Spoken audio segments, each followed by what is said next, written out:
भावानो, तर आज 30 तारीख आहे आणि आज पण आपण गाडी लोडिंग केलेली आहे. तर कुठली लोडिंग केली आहे मी सांगतो पुढं भावांनो. तर गाडी पहिल्यांदा कशी लोड केली आहे बघा, कमेंट करून सांगा. तर आत्ता जस्ट आपण आलोय कोल्हापूर नाका, म्हणजेच कराडचा इलाका आहे. ब्रिजचं बांधकाम चालू आहे भावांनो. इथं ट्रॉफिक भरपूर होते, त्यासाठी आज लवकर निघलो. आणि अगर हा रोड चुकून जायचा असेल तर भावांनो, आतून एक रोड आहे, कमेंट करा मला, मी तुम्हाला रोड सांगेन, काय प्रॉब्लेम नाही. तर आपल्याला डिझेल टाकी फुल करायची होती, तर पंपावर आलो. तर हा भाऊ बघा कसा बघतोय आपल्याकडं, काय करतोय साला, यो व्हिडिओ करतोय का.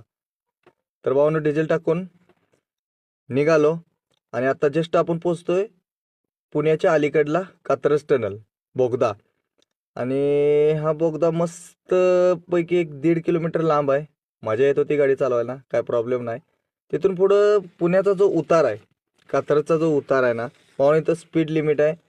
जरा थोडंसं मीटरकडे बघून गाडी चालवा, सावकाश, नाही तर फाईन बसेल.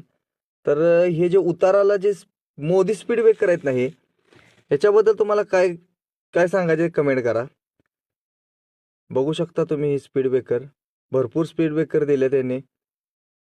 तर चला, काय प्रॉब्लेम नाही.